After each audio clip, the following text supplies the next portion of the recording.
guys are recording now. Go ahead and welcome everybody back to what I believe is episode 4 of the Stewartville Wrestling Update podcast. Again, we're coming at you in the nighttime, but I got two athletes on the podcast tonight, which I'm fired up about. We got both Logan Moyer and Cole Jannsen, both different kind of stories in wrestling, and why these two and why right now is a very good question. Over the weekend, I didn't get to watch much of Thursday. I was at another event being a manager there, but I heard about Thursday and then I came and saw Saturday. And what I liked out of both of you guys is how you lead in the way you compete. Um, in both different kind of developmental levels too. So I wanted to make sure that everybody got a little representation on it. I guess we'll start with Logan. Logan's wrestling on JV. Logan, what do you weigh right now? About 83 pounds. Yeah, so he's a little light on JV, right? Logan, when did you start wrestling? First grade it would have been.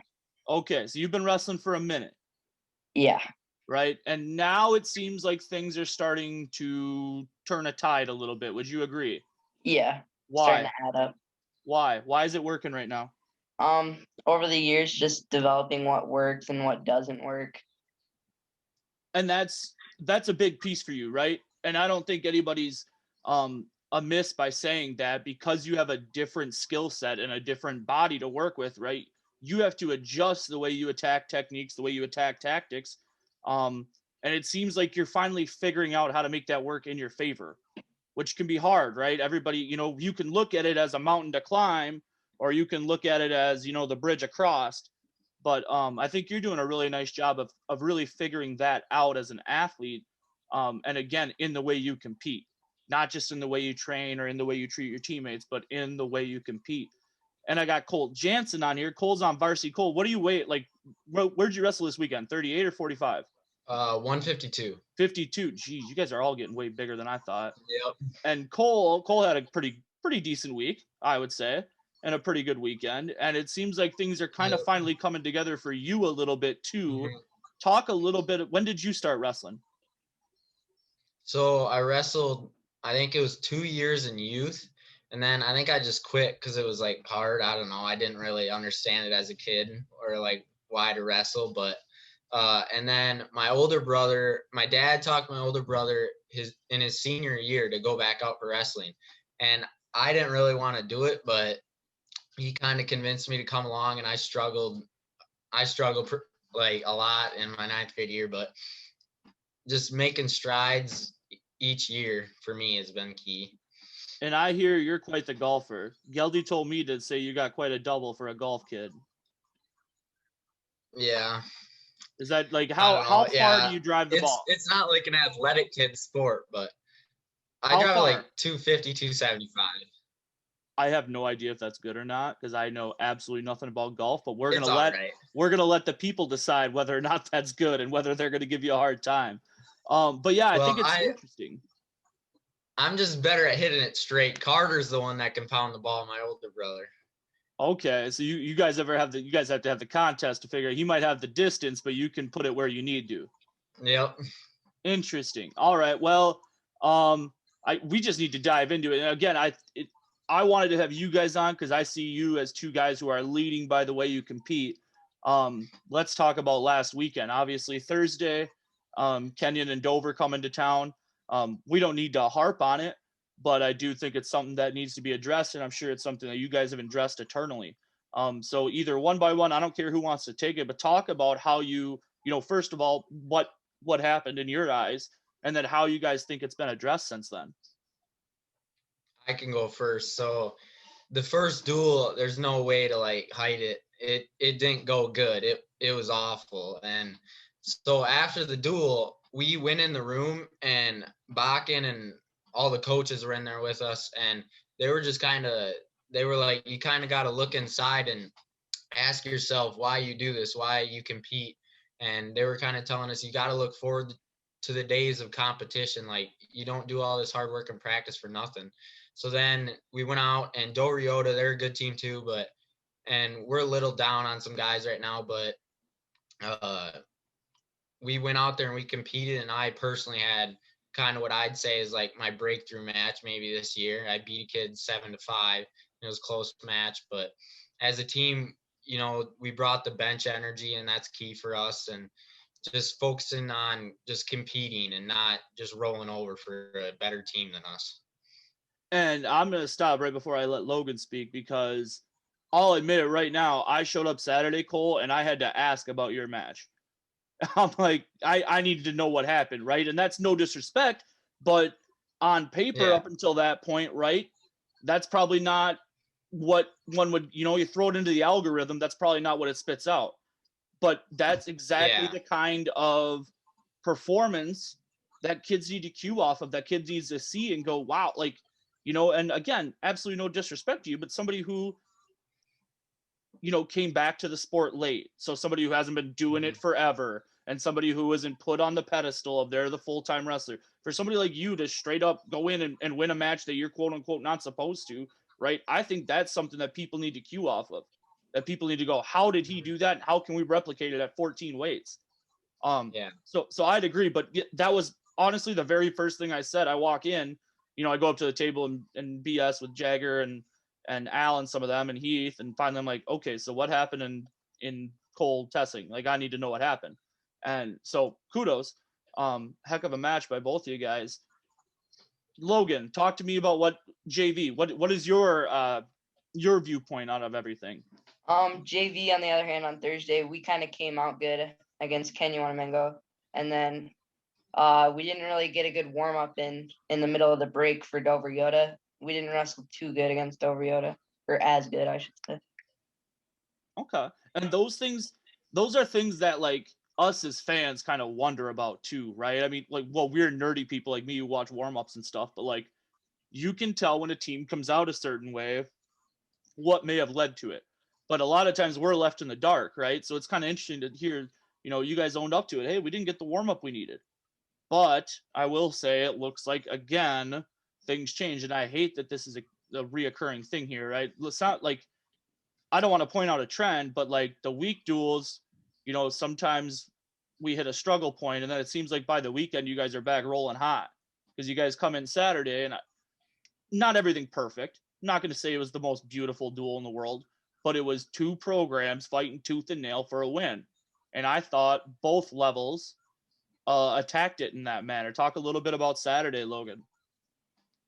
Saturday, JV came out. We did pretty good. I won my match. I feel like we did pretty good. Most of our JV won.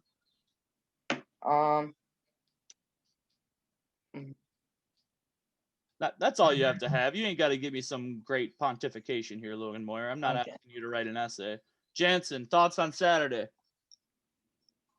Well, Steve said going in that, we're down some guys, but this is a duel that we need to win. So we knew we wrestled better versus Doriota, so we were just looking to build off that a little bit and the big thing for us is just bringing the energy on the bench so guys don't give up bonus points. That's something Bakken preaches a lot, is just getting bonus points for us and not giving up bonus points for the other team.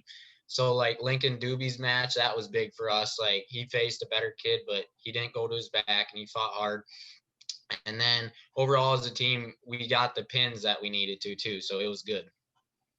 And we're just going to dive into this. I was going to talk about other things, but you said something I think is important, Cole, and you said that you were not giving up bonus points. You're going out and getting them, and the bench being into it to kind of, give that motivation. Now, outside observer, right? I can tell when people are cheering to cheer and when people are cheering because they believe in what's about to happen. And I will say I saw Saturday and I thought that kids were cheering because they, like I said, it was a dogfight. But you see other times against other teams, and I'm going to say it right now, teams that, maybe we believe are a step above where we're at right now. And how do we replicate that kind of energy or dogfight mentality every duel? What do we have to do as a program or as a community to do that is my question, right? Because we know it's there, but what do you guys need to do as athletes? And then in turn, what's going to help from other people is my question. To either one of you, whoever wants to. That's kind of like a tough one, but Logan can take it to start, but Probably more training and like mental toughness.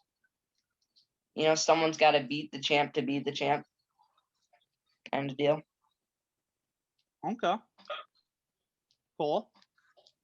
so something that's helped me is like Bakken always says to me, because I go pretty hard in practice, but earlier on in the year, and I was struggling with just like I would freeze up a little bit on the mat.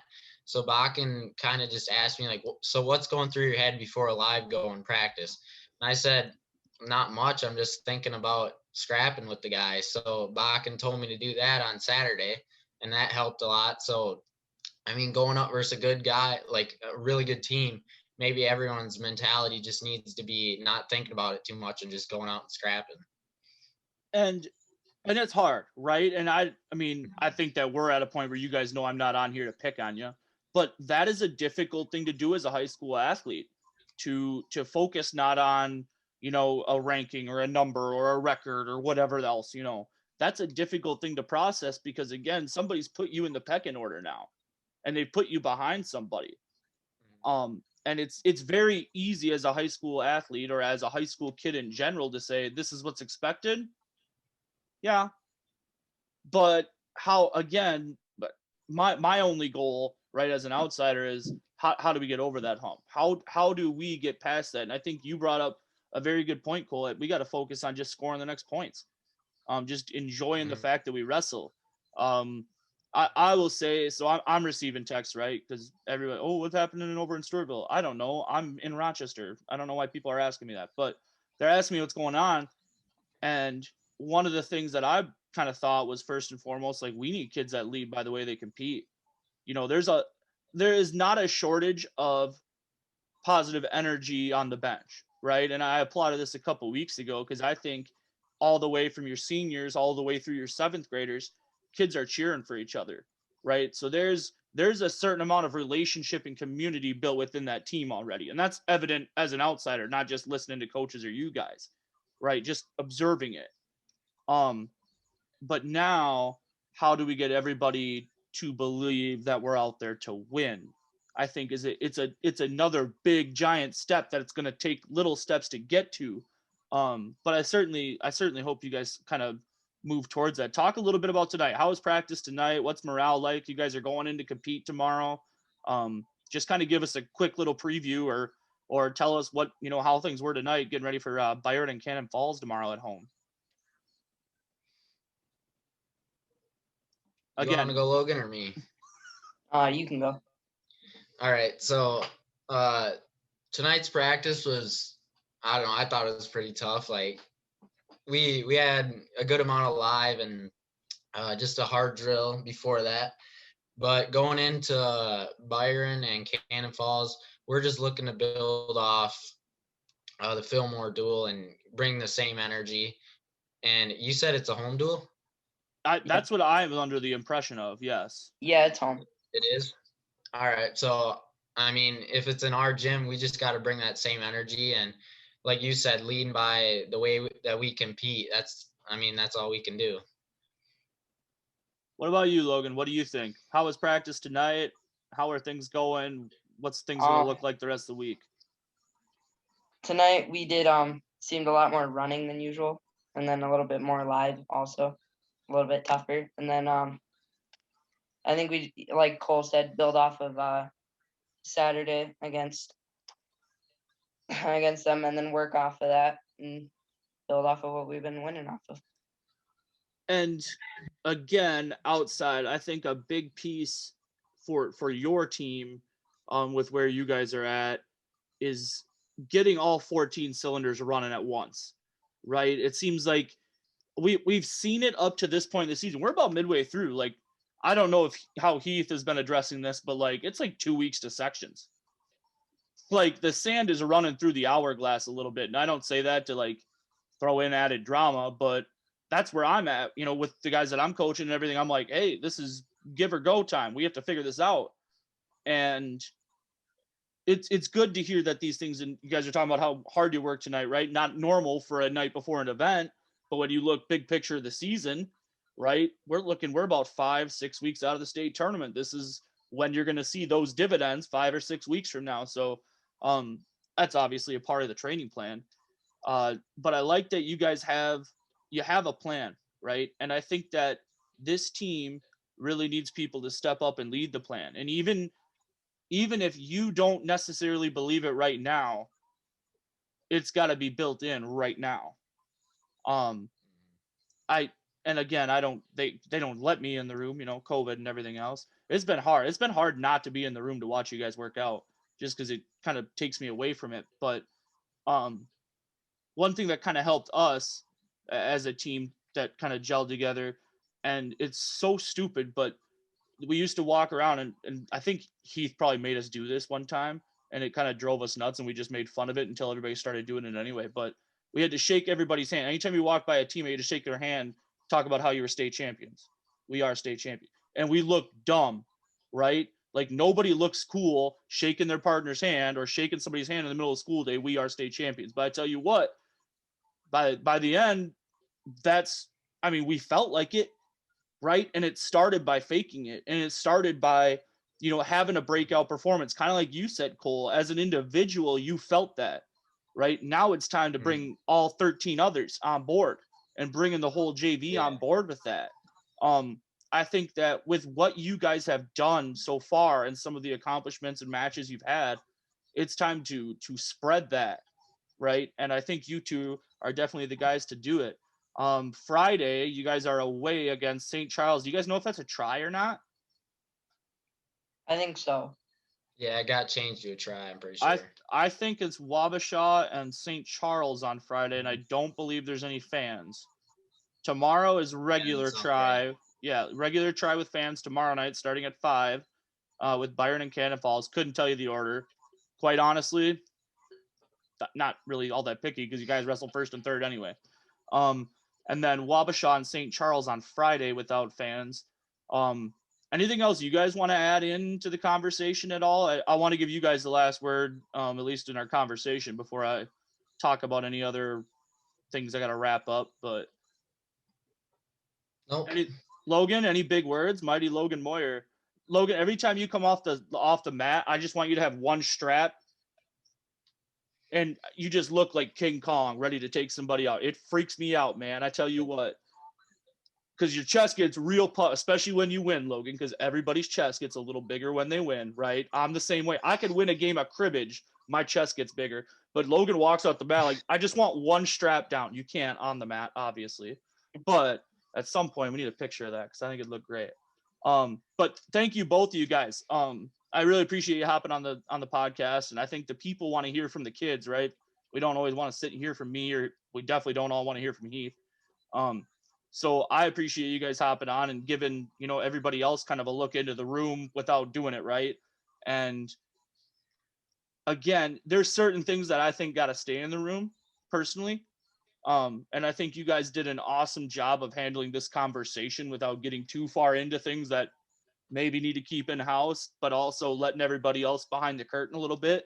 You guys did an awesome job of handling this. And I think kids need more of these opportunities, man. Like, not every kid's going to be, on ESPNU playing basketball, right? Yeah. So sometimes we got to make our own ESPNU. Congrats to those guys, though. That's super cool that they get that opportunity to compete, the basketball team today. But, maybe sometimes we just got to make our own. So hopefully you guys enjoyed it. We got youth recognition going down this week with the youth club at the Sportsman's Club. So that's going on. Other than that, Mid-USA qualifiers going on. Pretty much every weekend. You can keep an eye out on the calendar for that, minusawrestling.org. Other than that, I don't really have any info on what's going on with youth. I think it's just business as usual. Booster Club meeting was yesterday. Timeout. Boys, what else was yesterday? Valentine's Day? Wrong. Oh. Cole, what else happened yesterday? I'm not sure. Boys, yesterday was the Daytona 500. Oh. Did you see the last lap? No. It was bonkers. I only watched the last lap, I'll be honest, because I saw like a preview of it, but it was a big old crash, and Heath was giving me a hard time. He's like, yeah, it's wrestling season. Like, okay, Heath, watch that last crash. Tell me it isn't exciting. But Booster Club meeting was yesterday. That's the point that I was getting to. And bingo night's still going on. If you're looking to help out, check the Facebook group. Get a hold of the Booster Club. We'll find a place for you to help out. Not a whole lot of extra nuts and bolts this week. Like I said, I wanted it to be about our athletes and what they're doing. So, gentlemen, once again, thank you for jumping on. And they told me they have nothing left to say, so we're going to go ahead and sign off. Thanks for watching. You've been trying to stay.